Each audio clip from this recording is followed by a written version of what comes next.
হাসনাত আব্দুল্লাহ কি জিনিস বিএনপি অক্ষরে অক্ষরে টের পেল। দর্শক, বিএনপির রাজনীতির হিসাব নিকাশ সাজানো সংসদ এনসিপি এলোমেলো করে দিল। এদিকে নির্বাচনের আগেই শক্ত প্রতিদ্বন্দ্বীর প্রার্থিতা বাতিলে হাসনাত আব্দুল্লাহ জয়ের দিকে এক ধাপ এগিয়ে গেলেন বলে মনে করছেন অনেকে। কোন কেন্দ্র দল করে চিন্তাও করে মা দাঙ্গেলাম ডাইরেক্ট কাটি ডাঙ্গেলাম আগের এই দিন নাই ভোট দিমু ভোট গনি তারপর বাদ যামু এর মাঝখান দিয়ে যদি কোনো নাশকতা করে হে যে যত বড় জমিতে বাচ্চা মা দাঙ্গেলাম হিডি তারেক রহমান হাসিনার মতো এক কলমের খোঁচায় 33 লক্ষ মামলা ডিশ করে দিবে ফিনিশ করে।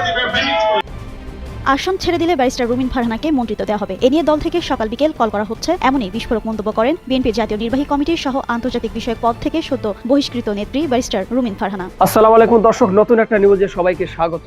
দর্শক শ্রোতা, বর্তমান বাংলাদেশের রাজনৈতিক প্রেক্ষাপট নিয়ে ভিডিওর শুরুতেই যেই সকল ভিডিওর অংশ বিশেষ আপনারা দেখেছেন, অলরেডি বুঝতে পেরেছেন যে আজকের ভিডিওটি কতটুকু গুরুত্বপূর্ণ এবং আকর্ষণীয় হতে চলেছে। তাই ধৈর্য সহকারে পুরো ভিডিওটি দেখতে হবে, শুনতে হবে প্রত্যেকটি বিশ্লেষকদের বিশ্লেষণগুলো। তাহলে আপনারা কেবলমাত্র বর্তমান রাজনৈতিক প্রেক্ষাপট নিয়ে গোপন কিছু তথ্য জানতে পারবেন।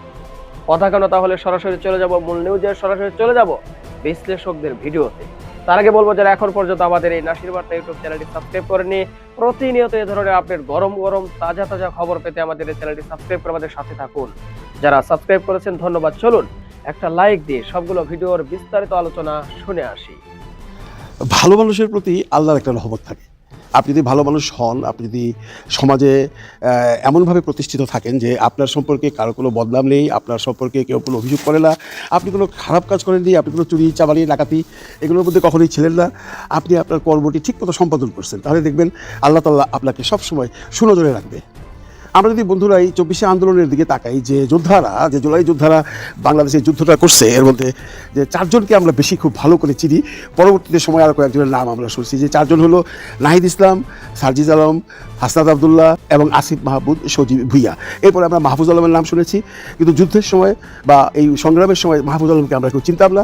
মাহফুজ আলম সম্পর্কে কেউ একজন নেতা আছেন আমরা জানতাম না। পরবর্তীতে আমাদের প্রধান উপদেষ্টা ডক্টর মোহাম্মদ ইউনুস আমেরিকায় গিয়ে বলেছিলেন যে মাহফুজ আলম হলো মাস্টার মাইন্ড। এরপর আমরা আক্তার সাহেবকে দেখেছি, এরপর আমরা নাসিরউদ্দিন পাটোয়ারিকে দেখেছি, সারোয়ার তুষারকে দেখেছি, এরকম অনেকেই দেখেছি। এরপর আমরা অনেক নতুন মানুষের নাম শুনেছি যারা বিভিন্ন এলাকার বৈষম্য বিরোধী আন্দোলনের সমন্বয়ক। তাদেরকে আমরা সবাই খুব একটা চিনি না। এর মধ্যে শুধু তাসমিন জানার নামটা খুব ভালোভাবে এসছে, যদিও উনি সেই সংগ্রামের সময় ছিলেন না, পরবর্তী সময় এসছেন। এই যাদের নাম বললাম, এদের মধ্যে যারা সরকারি অধিষ্ঠিত ছিল, যেমনটি আসিফ মাহমুদ সজীব ভুইয়া, তার সম্পর্কে বাজারে বেশ রটনা আছে, বেশ বদনাম আছে। নাহিদ ইসলামের নামে টুকটাক আছে, এমনটি নয়। মাহফুজ আলমের সম্পর্কে খুব একটা নাই।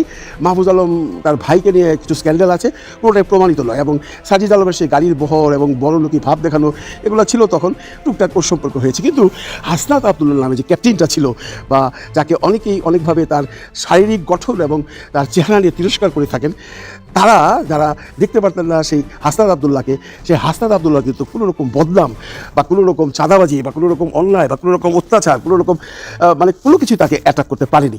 শুধুমাত্র একটা ঘটনা ঘটেছিল, জয়দেবপুরে যখন উনি গিয়েছিলেন একটা মাইক্রোবাস করে, ওনার মাইক্রোবাসে আক্রমণ হয়েছিল। তখন কিছু দুষ্টমহল রটনা করতে চেয়েছে যে হাসনাত আব্দুল্লাহ ওখানে চাঁদা তুলতে গেছিল। টোটালি মিথ্যা কথা, এটার কোনো প্রমাণ নাই।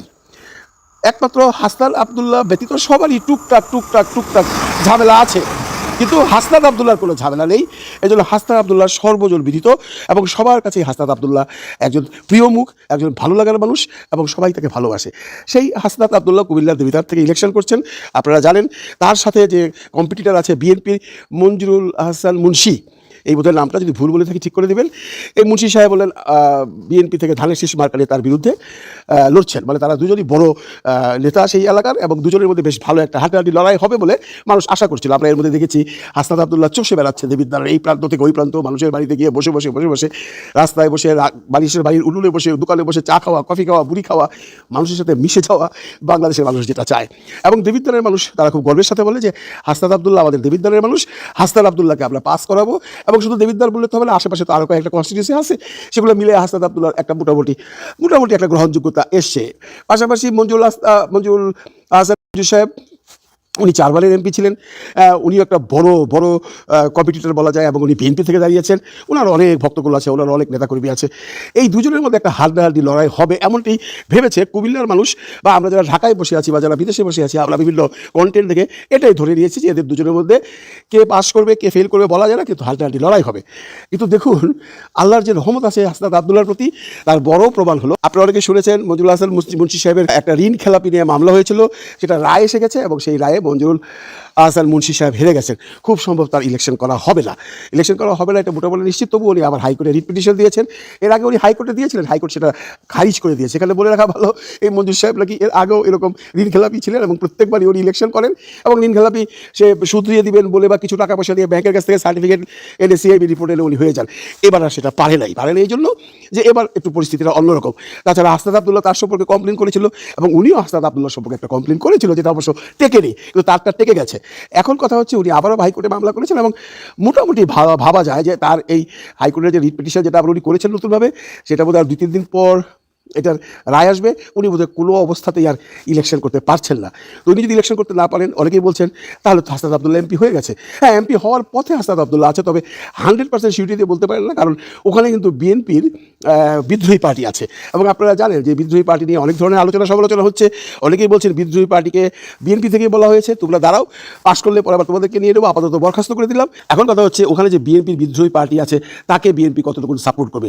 তাকে যদি সাপোর্ট করেও তবুও সেই প্রার্থী অবশ্যই মঞ্জুরুল হাসান মুন্সির মতো এত রাজশাহী ক্যান্ডিডেট নয়, যে উনি হয়তো কোনোভাবেই আব্দুল্লাহর সাথে লড়ে জিততে পারবেন না, এমনটি আশা করা যায়। মোটামুটি দেবিদ্বারের মানুষ না, যারা হাসনাত আব্দুল্লাহকে ভালোবাসে বা যারা এই ভার্চুয়াল মিডিয়ার রাজনৈতিক খোঁজখবর রাখেন, তারা সবাই বলছেন এবার হাসনাত আব্দুল্লাহকে কেউ আর ঠেকাতে পারবে না। মুন্সি একটা বড় বাধা ছিল, উনি যেহেতু আউট হয়ে গেছেন, এরপর যেই দাঁড়াক সে হাসনাত আব্দুল্লাহর সাথে ইলেকশন করে পাস করতে পারবো না। তো এটা একটা বিরাট সুখের খবর। আমরা যদি ধরে নিই 300 এমপির মধ্যে একজন এমপি ফাইনাল হয়ে গেছে, সেটা হলো হাসনাত আব্দুল্লাহ। আমি প্রথমেই প্রত্যেকটা এই যুব নেতার সম্পর্কে একটা ভূমিকা দিয়ে কথা বলা শুরু করেছিলাম। প্রথমেই বলছিলাম আপনাদের খেয়াল আছে যে আল্লাহ ভালো মানুষকে পছন্দ করেন।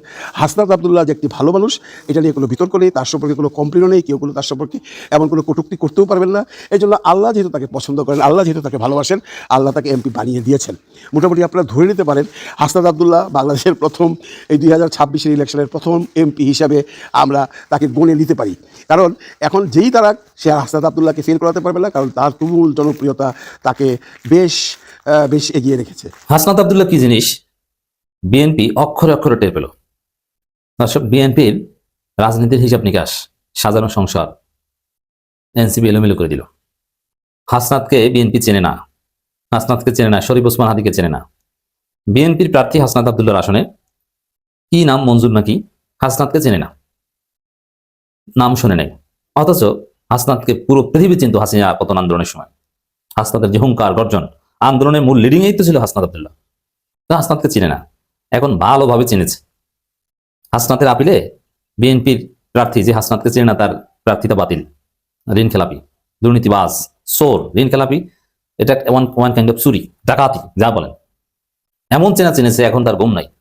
ঘুমের ঘরে স্বপ্ন দেখে লাভ দিয়ে উঠবে যে হাসনাত হাসনাত। স্ত্রী বলবে কি হাসনাত, কি হাসনাত এখানে আসলে কোথা থেকে, তুমি তো ঘরে, তুমি তো ঘুমাইতেছ। তারপর বলবে না না হাসনাত হাসনাত। অর্থাৎ হাসনাত আব্দুল্লাহ কি জিনিস ভালোভাবে চিনিয়ে দিল। বিএনপির মতো দল তাদের প্রার্থীটা নেই হাসনাতের আসনে, হাসনাত এগিয়ে গেল। হাসনাতের থাকলেও হাসনাতের জয় ওটা 1-2 ব্যাপার, এটা আমরা জানি, এটা নতুন বাংলাদেশের বাস্তবতা। তো দর্শক, আরেকজন আছে আব্দুল আউয়াল মিন্টু, পুরো ভাবে আছে। হ্যাঁ, মার্কিন নাগরিক, টাকা পয়সা আছে, বাংলাদেশের সবচেয়ে ধনীদের মধ্যে একজন, আওয়ামী লীগের আত্মীয়, মাথায় টাক আছে, পুরো ভাব আমার টাকা পয়সা এত, আর ছোট্ট ছোট্ট ফকির মিসকিন ছেলেরা আমাকে আটকানোর চেষ্টা করে, আমার ঘুম নষ্ট করে দেয়, রাগ হয়ে ব্লাডি সিটিজেন বলে গালি দেয়। কিন্তু লাভ হবে না, আপনি ব্লাডি সিটিজেন বলেন আর যে সিটিজেন বলেন, আপনার সংসার এনসিপি এলোমেলো করে দিবে। বাংলাদেশে কোনো বিদেশি নাগরিক, কোনো ঋণ খেলাপি, কোনো চোর, কোনো বাটপার, কোনো চান্দাবাজ নির্বাচনে জিততে পারবে না। আর বিদেশি নাগরিক হলে ঋণ খেলাপি নির্বাচন করতেই পারবে না, এনসিপি ভোট করতেই দিবে না। আইনিভাবে সমাধান না হলে রাজপথে অবরোধের মাধ্যমে এইসব বিদেশি নাগরিক এবং ঋণ খেলাপিদের তথ্য থাকা সত্ত্বেও যদি কাউকে প্রার্থী হতে দেওয়া হয়, এনসিপি আন্দোলন করে হলো সেটা বন্ধ করবে, এই ঘোষণা দেওয়া দিয়েছে। অতএব কাঁদো বিএনপি কাঁদো। মানে ভাবটা এরকম। আব্দুল আউয়াল মিন্টু যেহেতু ধনী মানুষ, ধনীরা এইসব গালি দেয়, ব্লাডি সিটিজেন, ফকির নির্বাচ্চা, এই ফকির নির্বাচ্চা গালিটা এটা ঢাকায় ধনীরা দেয়, আমি দেখেছি ছোটকাল থেকে। এখন বিএনপি যে এলিট, বিএনপির যে টাকা পয়সা, তার তুলনায় তাদের দৃষ্টিভঙ্গিতে এনসিপি ফকিরনিপুত। তাই ফকিরনিপুত এনসিপি, আর এটা তো রুমিন ফারহানা বলেছিলেই, তাই ফকিরনিপুত এনসিপি বিএনপিকে এলোমেলো করে দিচ্ছে। দেখবেন যে 300 আসনে বিএনপির প্রার্থী নেই, কয়েক জায়গায় বিনা প্রতিদ্বন্দ্বিতায় জামাত সমর্থিত প্রার্থী যে তার একটা অবস্থা। এনসিপি নতুন দল, কিন্তু তারা যে কতটা স্মার্ট, কতটা চালাক, কতটা গভীর জলের মাছ দেখছেন তো। ইঞ্জিনিয়ার মঞ্জুরের প্রার্থিতা বাতিল করে দিয়েছে বিএনপি। এবার আব্দুল আউয়াল মিন্টু সম্ভবত ধরা খেয়েছেন, কোনো উপায় নেই বাঁচার, যারা খাবেন, কারণ তার কাগজপত্রে ভেজাল আছে, এটা পিনাকি ভট্টাচার্য স্পষ্ট করে দিয়েছে। দর্শক, ইসিতে হাসনাত ও আব্দুল আউয়াল মিন্টুর বাগবিতণ্ডা। এর মানে সেই ইংলিশ বড়লোক বুঝেন, মানে একটা সময় দেখবেন যে বড়লোকদের মধ্যে বিভিন্ন ধরন আছে, ভদ্র বড়লোকও তো আছে, কিন্তু হাফ প্যান্ট পরা, মানে একটু ওয়েস্টার্ন, হাফ প্যান্ট পরে চলে, তারপর একটু দুই একটা ইংলিশ বলে, মাথায় আবার চুল থাকে না, কুত্তো বলে, মানে এই টাইপের ইংলিশ বড়লোক হচ্ছে আব্দুল আউয়াল মিন্টু। আর হাসনাতরা হচ্ছে তাদের কাছে ফকিরনিপুত। এই দুই গ্রুপে ঝগড়া বেঁধেছে। এই দুই গ্রুপে মারামারি তো 5 আগস্টেই ফাইনাল হয়েছে, আবার ওই মারামারি পুনরাবৃত্তি হচ্ছে। নির্বাচন কমিশন কুমিল্লা 4 আসনে বিএনপির প্রার্থী মঞ্জুরুল হাসান মুন্সির মনোনয়নপত্র বাতিল ঘোষণা করেছে। ঋণ খেলাপির অভিযোগে তার মনোনয়ন বাতিল করেছে ইসি। কেমন লাগে? হাসনাতের আসলে মঞ্জুরের প্রার্থীতে চূড়ান্তভাবে বাতিল। তা হাসনাতকে চেনে না, এবার হাসনাতকে চিনেছে ভালোভাবে। 17 জানুয়ারি বিকাল 4টায় রাজধানীর আগারগাঁওয়ে অবস্থিত নির্বাচন কমিশন ভবনে বেসমেন্ট 2 এর অডিটোরিয়ামে শুনানি শেষে এই ঘোষণা দেন। অনেক চেষ্টা করেছিল, আবার হাসনাতকেও বিনা কারণে, জামাতের স্কুল মাস্টার, তার নিজের কোনো পয়সাপাতি নেই, কার্যত কোন রকম সন্তানদের ইনকাম একটু সম্মানজনক যে লাইফ লিড করে, মানে ঋণ খেলাপি, ট্যাক্স দেয় না, এরকম ঝামেলা নাই। স্কুল টিচার ছিল, রিটায়ারমেন্টে গেছে, তাও প্রায় 4-5 বছর হয়ে গেছে। তার বিরুদ্ধে ট্যাক্স ফাঁকি বা এগুলোর অভিযোগ এনে প্রার্থিতা বাতিলের আবেদন করে বিএনপির বাটপার প্রার্থী, বিএনপির অবৈধ সম্পদের মালিক প্রার্থী। আপনি চিন্তা করেছেন? এখন হাসনাত খেলে দিয়েছে। তো এই জায়গায় জামাত পিছিয়ে, আমি জানি, আমি জেনে বলছি।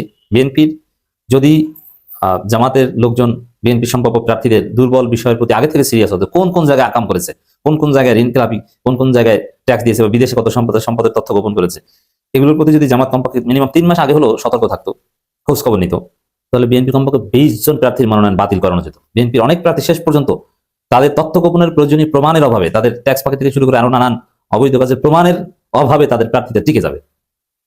কিন্তু এনসিপি যাদের পিছনে লেগেছে তাদের 12টা বাজিয়ে দিচ্ছে। অবশ্য আব্দুল আউয়াল মিন্টুর পিছনে জামাতও লেগেছে, ফখরুদ্দিন মানিকও লেগেছে।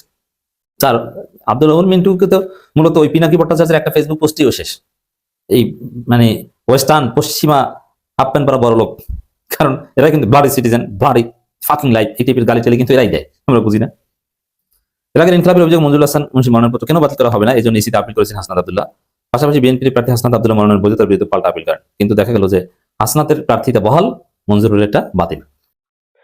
দর্শক, আশা করি সবগুলো ভিডিও দেখেছেন এবং বিশ্লেষকদের বিশ্লেষণগুলো মনোযোগ সহকারে শুনেছেন। শোনার পরে কি জানলেন, বুঝলেন, আপনাদের মূল্যবান মতামতটা ভিডিওর কমেন্ট বক্সে জানিয়ে দিন। আর হ্যাঁ, পারলে ভিডিওটি শেয়ার করুন। আর আমাদের এই চ্যানেলে এখনো যারা সাবস্ক্রাইব করেনি, প্রতিনিয়ত এই ধরনের আপডেট, গরম গরম খবর পেতে আমাদের এই চ্যানেলটি সাবস্ক্রাইব করে আমাদের সাথে থাকুন। যারা সাবস্ক্রাইব করেছেন তাদের ধন্যবাদ জানিয়ে আজকের মতো এখানে বিদায় নিচ্ছি। দেখা হবে নতুন কোনো ভিডিওতে। সে পর্যন্ত সবাই ভালো থাকবেন, সুস্থ থাকবেন। আল্লাহ হাফেজ।